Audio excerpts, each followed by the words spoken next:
నువ్వు మా రాజువు కదయ్యా, నువ్వు మా చక్రవర్తివి కదయ్యా. దేవాన్ని స్తుతిస్తున్నాము తండ్రి. నువ్వు రాజులకు రాజువు నాయన, యూదా గోత్రపు కొదమ సింహము కదయ్యా నువ్వు. దేవా మా రాజయ్య, నువ్వు మాకు సహాయం చేయండి నాయన.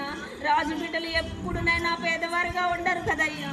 ఇక్కడికి వచ్చిన ప్రతి ఒక్కరి అవసరతలు నువ్వు తీర్చండి దేవా. ఇక్కడికి వచ్చిన ప్రతి ఒక్కరి బాధను తీర్చండి నాయన. ఎవరి కుటుంబాల్లో అయితే రక్షణ లేదో, పిల్లలు మాట వినట్లేదో, వారందరికీ విడుదల దయచేయండి దేవా. బిడ్డలందరూ రక్షించబడాలి నాయన. ఎవరు నాయన నిత్య రాజ్యాన్ని కోల్పోయేవారిగా ఉండనియద్దు నాయన.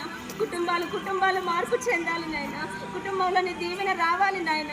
మీ సహాయాన్ని పంపించి ప్రభా నేను ఇక్కడ త్వరగా మందిరం కూడా కట్టబడటకు మీరు కృప చూపించండి నాయన. మందిరం నీ మహిమతో నింపబడాలి నాయన. మా ప్రతి ఒక్క అవసరతను తీర్చండి. విత్తబడిన వాక్యం, విన్న వాక్యం ప్రతి ఒక్కరి హృదయాల్లో ఫలించాలి నాయన. నా హృదయంలో కూడా ఫలించాలి నాయన. మా అందరి హృదయంలో ఫలించాలి నాయన.